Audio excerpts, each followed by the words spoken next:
اعوذ باللہ من الشیطان الرجیم بسم اللہ الرحمن الرحیم۔ سورہ تغابن آیات نمبر 11 تا 18 میں تنبیہ کہ دنیا میں جو بھی مصیبت آتی ہے وہ اللہ ہی کے اذن سے آتی ہے، سو اہل ایمان کے لیے یہ مناسب نہیں کہ مصیبتوں سے ڈر کر اللہ اور اس کے رسول صلی اللہ علیہ وآلہ وسلم کی اطاعت سے منہ موڑ لیں۔ رسول اللہ صلی اللہ علیہ وآلہ وسلم کا کام اللہ کا پیغام پہنچا دینا تھا، اب تمہاری ذمہ داری ہے۔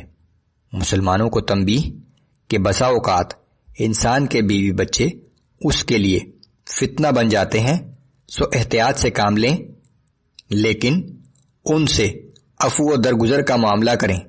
اللہ اور رسول اللہ صلی اللہ علیہ وآلہ وسلم کی اطاعت اور اللہ کی راہ میں اپنا مال خرچ کرنے کی ہدایت۔ اعوذ باللہ من الشیطان الرجیم۔ ما اصاب من مصیبت الا باذن اللہ ومن یؤمن باللہ یہد قلبہ واللہ بکل شیء علیم۔ کوئی بھی مصیبت اللہ کے حکم کے بغیر نہیں آتی، سو جو شخص اللہ پر ایمان و یقین رکھتا ہے تو وہ اس کے دل کو ہدایت و رہنمائی عطا فرما دیتا ہے، اور اللہ ہر چیز کو خوب جانتا ہے۔ وہ فوراً اللہ کی طرف رجوع کرتا ہے، اپنی غلطیوں پر معافی کا طلبگار ہوتا ہے، اور اللہ اسے مصیبت سے نجات کا راستہ اور اس پر صبر کی توفیق عطا فرما دیتا ہے۔ وَأَطِيعُوا اللَّهَ وَأَطِيعُوا الرَّسُولَ فَإِن تَوَلَّيْتُمْ فَإِنَّمَا عَلَى رَسُولِنَا الْبَلَاغُ الْمُبِينُ۔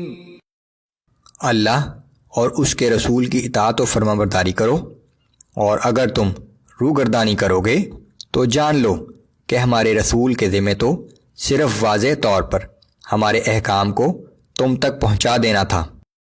اللہ لا الہ الا ہو وعلی اللہ فلیتوکل المؤمنون۔ اللہ کے سوا کوئی معبود نہیں، سو ایمان والوں کو صرف اللہ ہی پر بھروسہ رکھنا چاہیے۔ یا ایہا الذین آمنوا ان من ازواجکم واولادکم عدوا لکم فاحذروہم وان تعفوا وتصفحوا وتغفروا فإن اللہ غفور رحیم۔ اے ایمان والو، تمہاری بیویوں اور تمہاری اولاد میں سے بعض لوگ تمہارے لیے دشمن ہیں، سو ان سے محتاط رہو، اور اگر تم عفو و درگزر سے کام لو اور انہیں معاف کر دو تو یقیناً اللہ بہت بخشنے والا اور ہر وقت رحم کرنے والا ہے۔ انما اموالکم واولادکم فتنہ واللہ عنده اجر عظیم۔ تمہارا مال اور تمہاری اولاد تو تمہارے لیے ایک آزمائش ہیں، اور یاد رکھو کہ اللہ کے پاس بہت بڑا اجر ہے، لیکن آزمائش میں کامیابی شرط ہے۔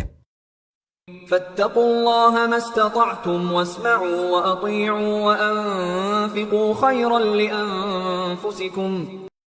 لہٰذا تم سے جس قدر ہو سکے اللہ سے ڈرتے رہو، اور اس کا حکم سنو اور اطاعت کرو، اور اپنے مال میں سے اللہ کی راہ میں خرچ کرتے رہو، یہ تمہارے ہی لیے بہتر ہے۔ وَمَن يُوقَ شُحَّ نَفْسِهِ فَأُولَئِكَ هُمُ الْمُفْلِحُونَ۔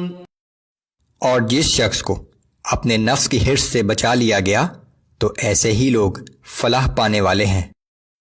إِن تُقْرِضُوا اللَّهَ قَرْضًا حَسَنًا يُضَاعِفْهُ لَكُمْ وَيَغْفِرْ لَكُمْ۔ اگر تم اللہ کو قرض حسنہ دو تو وہ تمہیں کئی گنا بڑھا کر اس کا اجر عطا فرمائے گا، اور تمہارے گناہ بھی معاف فرما دے گا۔ کہ اخلاص اور خوش دلی سے اللہ کی راہ میں خرچ کرنا ایسا ہی ہے کہ اللہ کو قرض حسنہ دیا۔ واللہ شکور حلیم عالم الغیب والشہادۃ العزیز الحکیم۔